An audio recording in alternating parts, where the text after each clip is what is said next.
Print మరియు electronic media మిత్రులకు నమస్కారం. ఈరోజు ప్రెస్ మీట్లో నిజామాబాద్ పార్లమెంటు సభ్యులు బీజేపీ నాయకులు శ్రీ అరవింద్ గారు మాట్లాడతారు. వారితో పాటు మాజీ శాసనసభ్యులు ఎన్విఎస్ఎస్ ప్రభాకర్ గారు వారిద్దరూ మాట్లాడతారు. మొదటగా అరవింద్ గారు. ఈ పత్రికా సమావేశంలో మాతో పాటు బీజేపీ రాష్ట్ర కార్యదర్శి ప్రకాష్ రెడ్డి గారు పాల్గొన్నారు.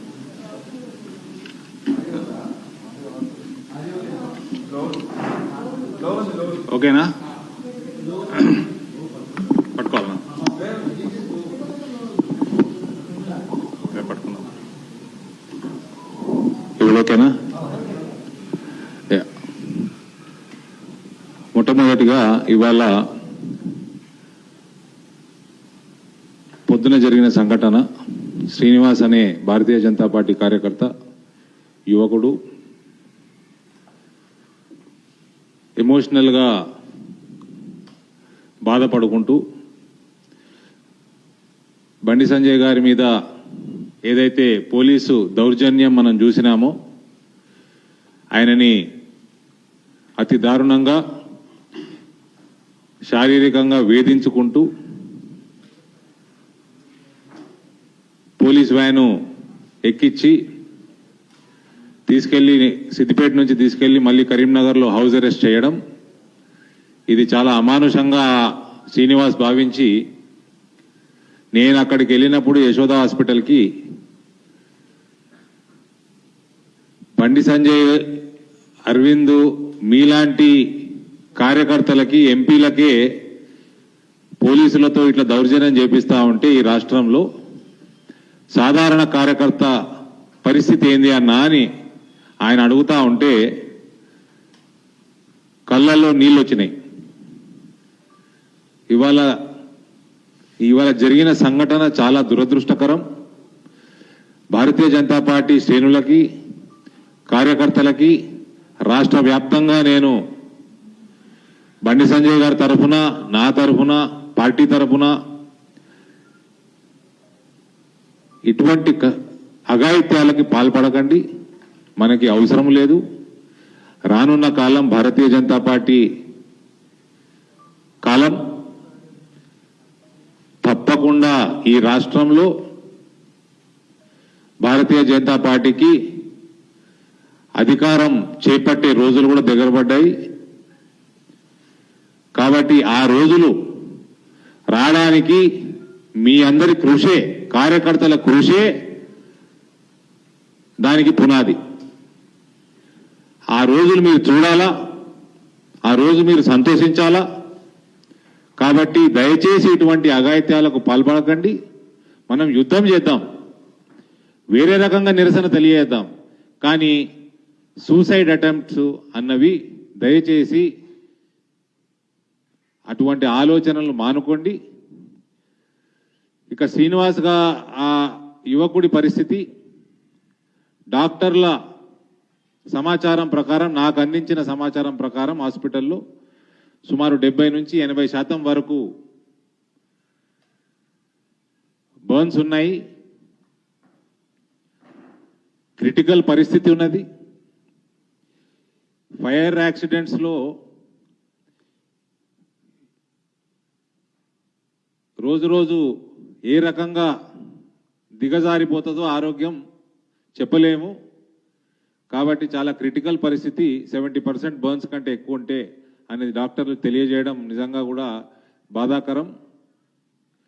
సంజయ్ గారి తరఫున, పార్టీ తరఫున శ్రీనివాస్కి పూర్తి అండదండలు భారతీయ జనతా పార్టీ తరఫున ఉంటాయి. మెరుగైన చికిత్స అందించాలని కూడా యశోద హాస్పిటల్ మేనేజ్మెంట్కి కూడా తెలియడం జరిగింది బండి సంజయ్ గారు.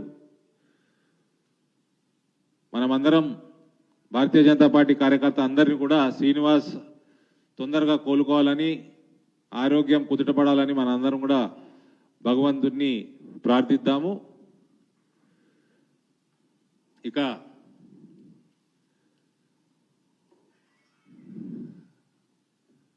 కేటీఆర్ ప్రెస్ మీట్ పెట్టిండు.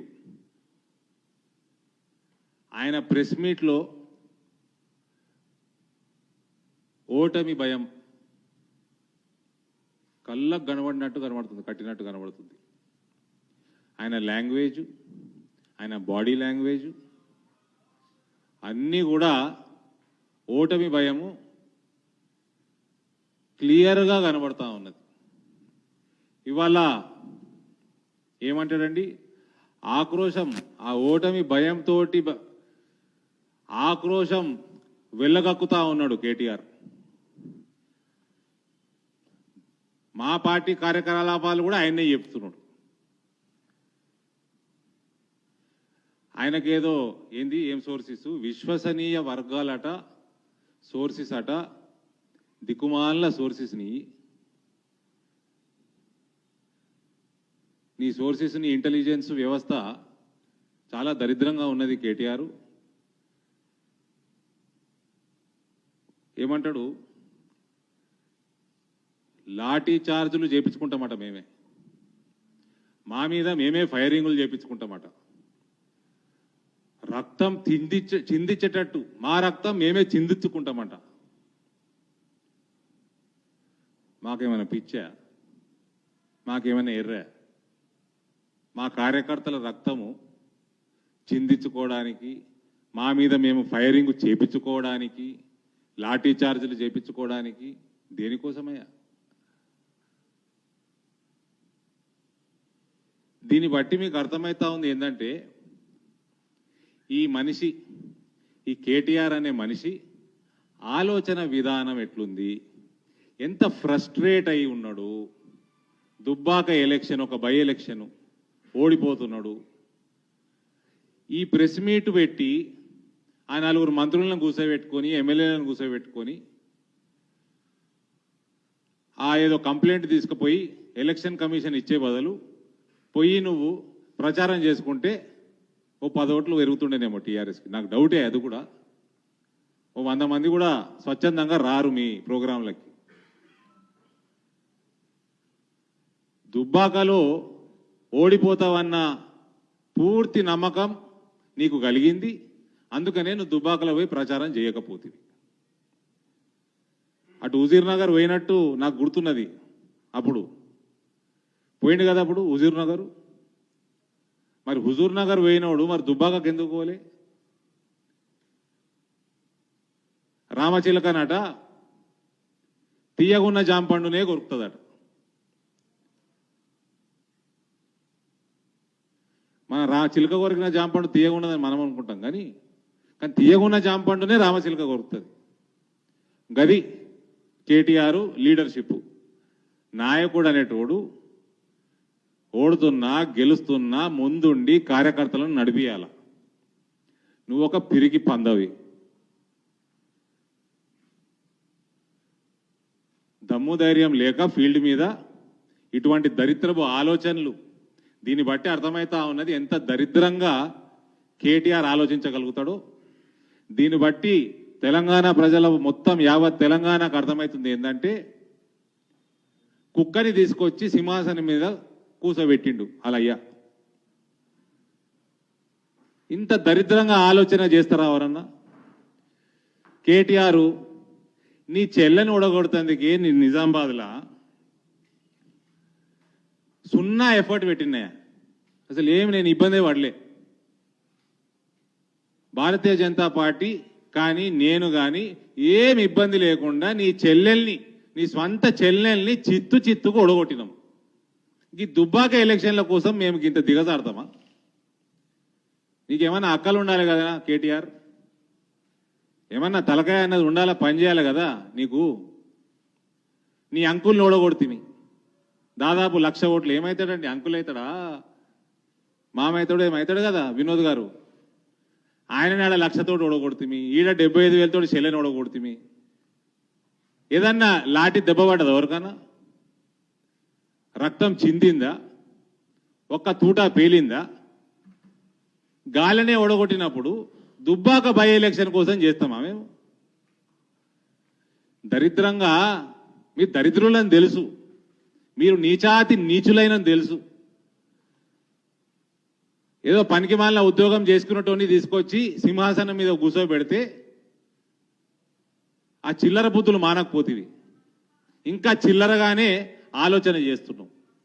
ఇంకోటి ఏంటంటే అంటే బెదిరించుడు అన్నట్టు, ఇది ఫైరింగ్ చేస్తాం, లాఠీ చార్జ్ చేస్తాం, రక్తం చిందిస్తాం బీజేపీ కార్యకర్తలని బెదిరిస్తున్నాం.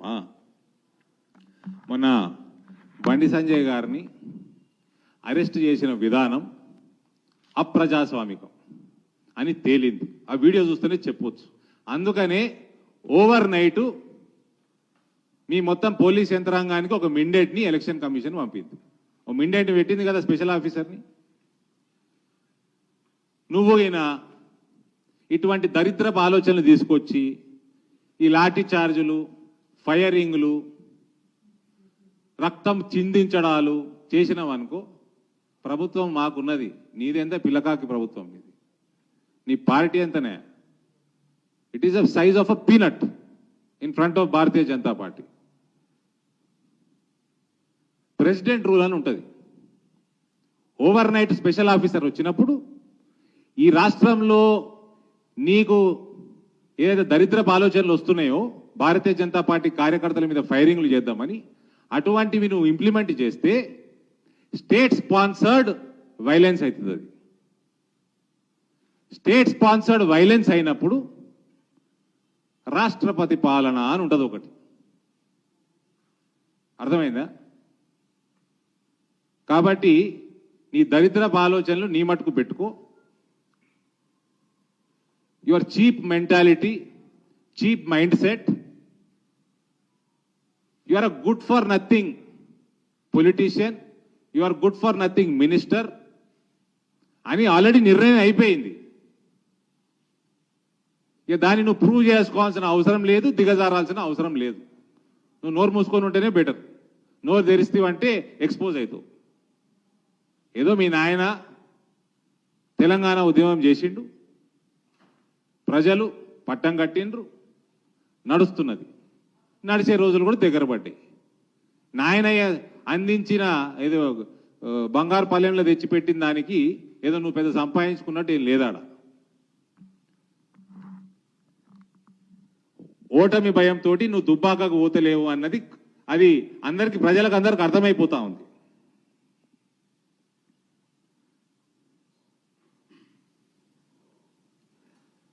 ఇంకోటి ఈ తమాషా చూడండి. ఆయననే చెప్పిండా ప్రెస్ మీట్లా, నేను యాజ్ అ వర్కింగ్ ప్రెసిడెంట్ మాట్లాడుతున్నా అని. వర్కింగ్ ప్రెసిడెంట్, టీఆర్ఎస్ వర్కింగ్ ప్రెసిడెంట్గా మాట్లాడుతున్నప్పుడు నీకేం పని అయ్యా లా అండ్ ఆర్డర్ గురించి మాట్లాడేది? నువ్వు ఓడివా? నీకేమైనా బుర్రుందా? కనీసం కామన్ సెన్స్ లేదావే? మా మంత్రిగానే మాట్లాడుతున్నా అని చెప్పు. ఇంగిత జ్ఞానం లేదు, కామన్ సెన్స్ లేదు, బేసిక్ సెన్స్ లేదు. నేను వర్కింగ్ ప్రెసిడెంట్గా మాట్లాడుతున్నా అంటుండు, లా అండ్ ఆర్డర్ మాట్లాడుతున్నా. మీ హోంమంత్రి పండుకున్నాడా? లేకపోతే పండుకునేటోడికి హోంమంత్రి ఇచ్చిర్రా?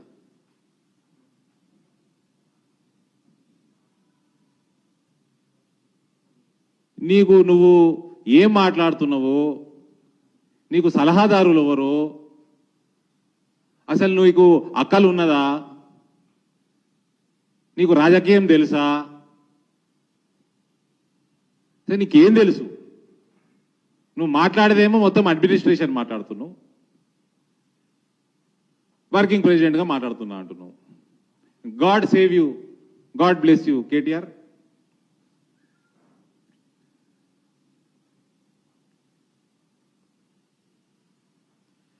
ఇది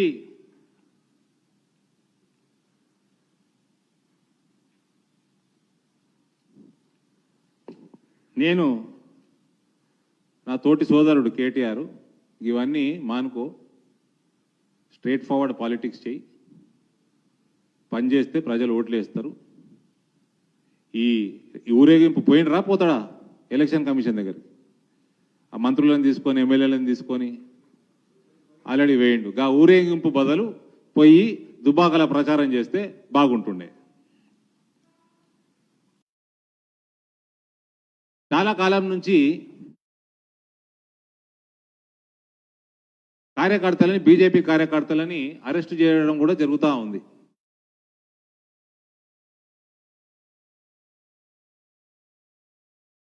దాని తర్వాత మొన్న రాష్ట్ర అధ్యక్షుడి మీద కూడా ఏ రకంగా దౌర్జన్యం చేసిండో కూడా చూస్తూ ఉన్నాం.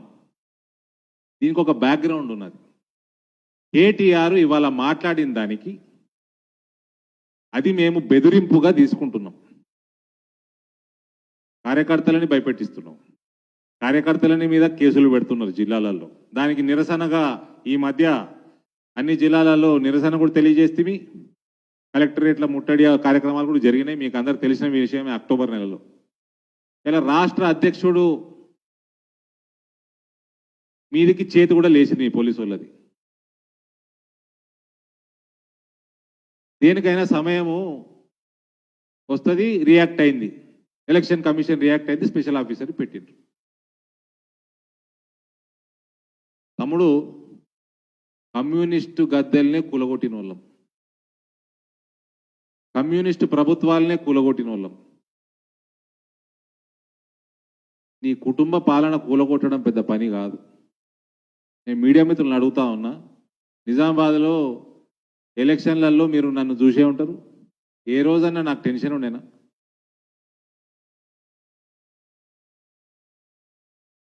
వారం రోజులలో పోలింగ్ ఉండగా నేను మధ్యాహ్నం 2 గంటల నుంచి 4:30 వరకు వండుకుంటుంటే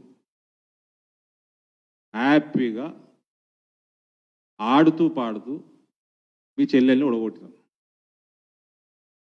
మంచిగా మర్యాదగా కరెక్ట్ రాజకీయం చేసుకుంటూ ప్రజాస్వామిక బద్ధంగానే తెలంగాణలో నిన్ను సిరిసిల్లాలు ఉడగొడతాం, మీ నాయనని గద్దె దింపుతాం.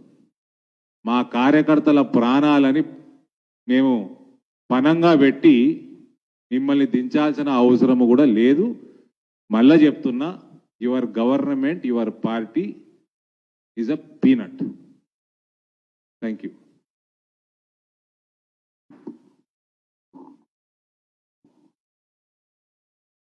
ఫ్రెండ్స్, అందరికీ నమస్కారం.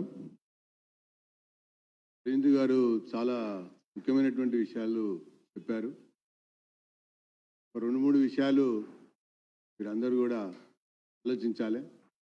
ఎందుకు ఈ రకంగా జరుగుతోంది, జరగటానికి గల కారణాలు ఏంటి అన్నటువంటి విషయమే ప్రధానమైనటువంటి అంశం. ఒకవైపున దుబ్బాకకు సంబంధించినటువంటి ఎన్నిక ప్రచారం, తండ్రి కొడుకుల పాత్ర లేకుండా, ప్రమేయం లేకుండా ప్రచారం పూర్తయింది అన్నటువంటి ఒక హరీష్ మీద అక్కసు. తండ్రి కొడుకులని హరీషు దుబ్బాకకి రానిలేదని చెప్పారు. కాబట్టి ముఖ్యమంత్రి ఏం చేశాడు? అసలు ఏ స్థాయికి వెళ్ళి మాట్లాడాడు? ముఖ్యమంత్రి ఏమంటాడు? ఫలానా సంక్షేమ పథకాలకు సంబంధించినటువంటి విషయానికి వస్తే ఇది ఒక బై ఎలక్షన్, అది కూడా ఒక దుబ్బాక నియోజకవర్గానికి సంబంధించినటువంటి ఒక ఎన్నిక. సంక్షేమ పథకాలకు సంబంధించినటువంటి విషయానికి వస్తే కేంద్ర ప్రభుత్వం వాటాకు సంబంధించినటువంటి విషయాన్ని వివరించేటువంటి సందర్భంలో నేను రాజీనామాకు కూడా సిద్ధమని చెప్పని ముఖ్యమంత్రి అన్నాడు. అంటేనే మనకు అర్థమైపోయింది దుబ్బాకలో బీజేపీ ఏ స్థాయిలో బలపడింది అన్నటువంటి విషయం. ఇకపోతే పార్టీ కార్యనిర్వాహక అధ్యక్షుడిగా కేటీఆర్ హుజూర్ నగర్ వెళ్ళాడు. తండ్రిగా పార్టీ ముఖ్యమంత్రిగా హుజూర్ నగర్ ముఖ్యమంత్రి కేసీఆర్ వెళ్ళాడు. ఈరోజు దుబ్బాకలో అడుగుపెట్టనీలే హరీష్ రావు. అడుగుపెట్టనీయకపోయేసరికి తమ ఉనికిని చాటుకోవాలని తండ్రి కొడుకులు ఈ రకంగా నీచంగా దిగజారి ఒక జాతీయ రాజకీయ పార్టీ పైన నిందలు మోపడం ఏదైతుందో, అవాస్తవాలు చెప్పడం ఏతుందో, అసత్యాలు చెప్పడం ఏతుందో, ఇది నీచాతి నీచమైనటువంటి ఒక చర్యగా దీన్ని అభివర్ణించవచ్చు. ఇంకొక విషయం మనం ఆలోచించినట్టయితే, బండి సంజయ్ గారు మా రాష్ట్ర అధ్యక్షుడి పైన భౌతిక దాడి జరిగింది. కానీ తెలంగాణ రాష్ట్రంలో ఉన్నటువంటి మా కార్యకర్తలందరూ ఎంతో సంయమనం పాటించారు. ఎక్కడ కూడా ఎలాంటి చెదురుమదురు సంఘటనలు కానీ, అవాంఛనీయ సంఘటనలు కానీ, ఇంకో రకమైనటువంటి పౌరులకు ఇబ్బంది కలిగించేటువంటి విషయాలు కానీ, పాలుపడకుండా మా అధ్యక్షుల వారు స్వయంగా వారికి వారే నిరసన దీక్షకు దిగారే తప్ప ఎక్కడ కూడా మేము ఎలాంటి సంఘటనలకి అవకాశం కలిగించలే. అది ప్రజాస్వామ్యం పార్టీగా ఒక నిబద్ధత కలిగినటువంటి ఒక బాధ్యతాయుతమైనటువంటి జాతీయ పార్టీగా బీజేపీ వ్యవహరించినటువంటి తీరు. ఇంకొక వైపున ప్రచారంలో ఉన్నటువంటి మా గౌరవ పార్లమెంట్ సభ్యుడి పట్ల, అరవింద్ గారి పట్ల అసభ్యంగా ప్రవర్తించడం, అనుమతి విషయంలో ఆటంకాలు కలిగించడం, వ్యక్తిగత దూషణలకు దిగజారటం, అనేక రకాలుగా అవమానించాలని చెప్పని ప్రయత్నం చేసినా సంయమనం పాటించి ప్రజాస్వామ్యానికే ఒక అద్దం పట్టేటువంటి ఒక విధంగా వ్యవహరించినటువంటి నాయకులు మా అరవింద్ గారు. ప్రచార పర్వంలో కానీ, ప్రచార శైలిలో కానీ, ప్రచారంలో అంశాలు కానీ పరిశీలించినట్టయితే ఆలోచింపజేసేటువంటి విధమైనటువంటి అంశాలనే మేము దుబ్బాక ప్రజల ముందు ఉంచాం. కానీ ఇంకో రకమైనటువంటి అసత్యాలు కానీ అవాస్తవాలు కానీ మాట్లాడినటువంటి సందర్భం యొక్క నేపథ్యం దుబ్బాక యొక్క ఎన్నికల ప్రచారంలో మీకు ఎక్కడ కూడా కనబడదు. కానీ ఈరోజు అసత్యాలకు మారుపేరు, మోసగించడానికి మారుపేరు, మరి ఎన్నోసార్లు వంచినటువంటి ఒక సందర్భంలో తనకై తాను సాటి లేరు ఎవరు అన్నటువంటి రీతిలో కేసీఆర్ గారు ప్రవర్తించినటువంటి తీరు, మాట్లాడినటువంటి ఒక విధానం, మరి దానికి సంబంధించినటువంటి వత్తాసు పలికినటువంటి కేటీఆర్ యొక్క ప్రసంగాలు మనకి తెలంగాణ ఉద్యమ చరిత్ర నుంచి మొదలు పెడితే రాష్ట్ర ప్రభుత్వం ఏర్పడినటువంటి తర్వాత, రెండోసారి ఎన్నికైనటువంటి తర్వాత కూడా మనకి కోకొల్లలుగా అనేక సంఘటనలు మనకి బయట కనబడతా ఉంటాయి. అయినా కూడా ప్రజలే న్యాయ నిర్ణేతలు అన్నటువంటి ఒక రీతిలో వ్యవహరించినటువంటి పార్టీ భారతీయ జనతా పార్టీ. మరి ఆ రకంగా ముందుకెళ్తున్నటువంటి ఒక పార్టీ భారతీయ జనతా పార్టీ. అంతేకాకుండా మరి ప్రజాస్వామ్యంలో ఒక రాజకీయ పార్టీలు అంటే సమావేశం పెట్టుకుంటాం, మరి ఎన్నో రకాలుగా ప్రజలపైన మరి ఈ రాష్ట్ర ప్రభుత్వం అనుసరిస్తున్నటువంటి విధానాలపైన గళం విప్పుతామంటే, ర్యాలీగా దళం కదిలిస్తామంటే కేటీఆర్ యొక్క వ్యవహారం మాటలు చూస్తుంటే అవి ఒక హెచ్చరికల్లాగా ఉన్నాయన్నటువంటి ఒక విషయం. ఈ హెచ్చరికల మీద సుమోటోగా ఆయన మీదే కేసు నమోదు చేయవలసినటువంటి అవసరం ఉందని చెప్పని నేను ఈ సందర్భంగా పేర్కొంటా ఉన్నా. ఇంకో విషయానికి వస్తే మరి ఒక పోలీస్ అబ్జర్వర్ రావడంతో అక్కడ సిద్దిపేట సిపి దుకాణం బంద్ అయింది. ఆయన దుకాణం బంద్ అయింది కదా అని చెప్పని హైదరాబాద్ సిపి దుకాణం కుల్లా చేసింది. మొన్నేమో డబ్బు పట్టుకుని అది మామదన్నారు, ఈరోజు డబ్బు పట్టుకుని ఇది బావమరిది అని చెప్పని అంటా ఉన్నారు. పోలీసులు కూడా ఎంత నీచానికి దిగజారుతున్నారు. మరి టాస్క్ ఫోర్స్ సంబంధించినటువంటి అది టిఆర్ఎస్ టాస్క్ ఫోర్సా లేదా ప్రభుత్వ పరంగా ఉన్నటువంటి టాస్క్ ఫోర్సా అన్నటువంటి విషయంలో మరి వ్యవహారం చూస్తుంటేనే చాలా స్పష్టంగా అర్థమవుతున్నటువంటి ఒక విషయం వ్యవహారం అని చెప్పని ఈ సందర్భంగా నేను పేర్కొంటా ఉన్నా.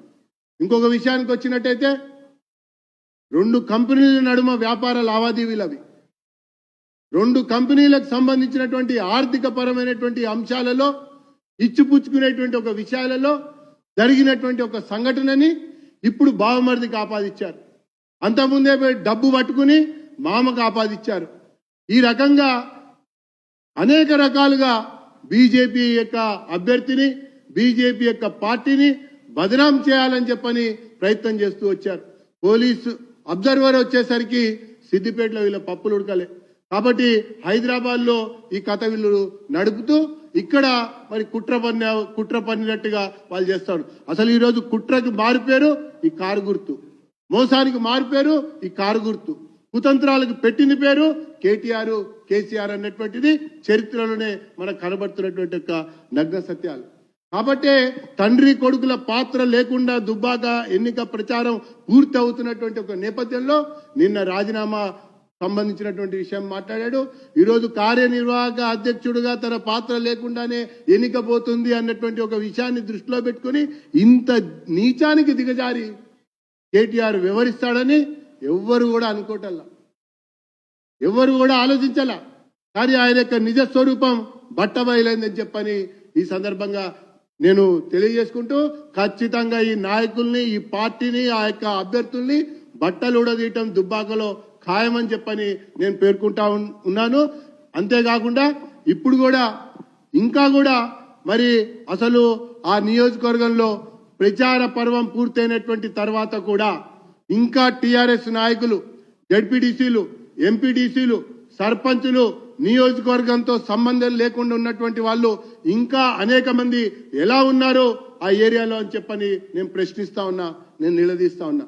ఎలక్షన్ కమిషన్ తక్షణమే ఆ యొక్క పంచాయతీలో ఆ యొక్క గ్రామాల్లో ఎవరైతే బయట వ్యక్తులు ఉన్నారో వీళ్ళందరినీ కూడా మరి తీసుకెళ్లి మరి ఇంటికి పంపించవలసినటువంటి అవసరం ఉందని చెప్పని నేను ఈ సందర్భంగా పేర్కొంటా ఉన్నా.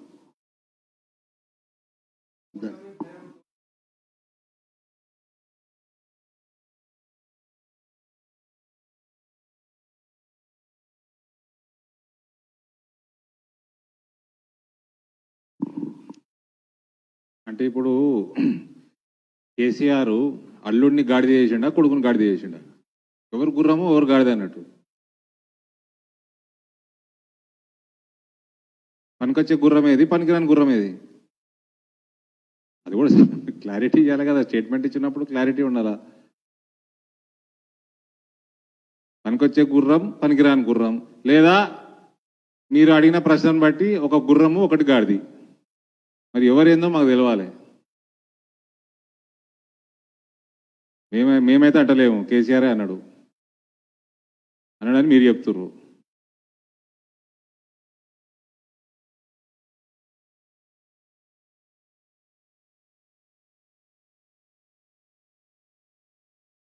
రఘునందన్ రావు గారిని అసెంబ్లీలో కలుద్దాం మనం అందరం త్వరలో.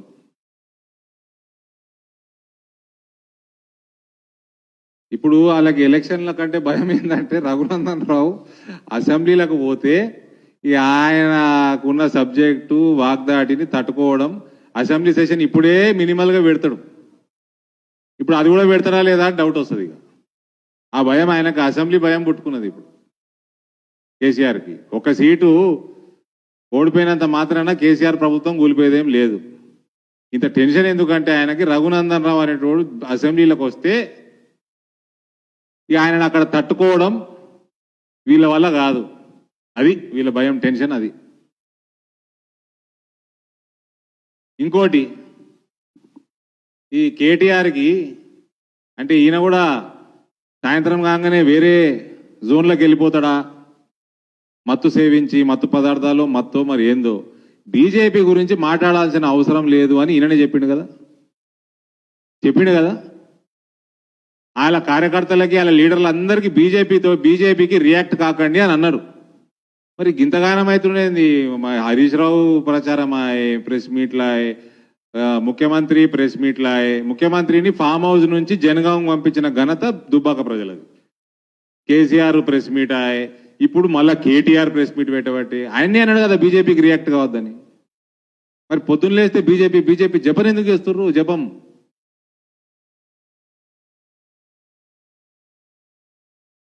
మీడియా మిత్రులు మీరు చెప్పండి.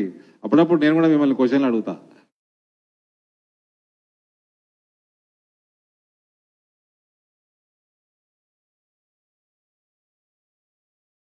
ఒక్క కార్యకర్తనే కాలిపోతే నాకు నిజంగా ఎంత కదిలిపోయినా అక్కడ. మేము మా కార్యకర్తలని తీసుకొచ్చి లాఠీ చార్జీలు కొట్టిపించుకొని ఫైరింగ్ చేయించుకొని మా రక్తాలు ఎందుకు వార్పించుకుంటామయ్యా? మాకు ఏం అవసరం? చెప్తే కదా నిజామాబాద్లోనే ఆడుతూ పాడుతూ గెలిచినాం. దుబాక ఎలక్షన్కి ఇవన్నీ చేయాల్సిన అవసరమా?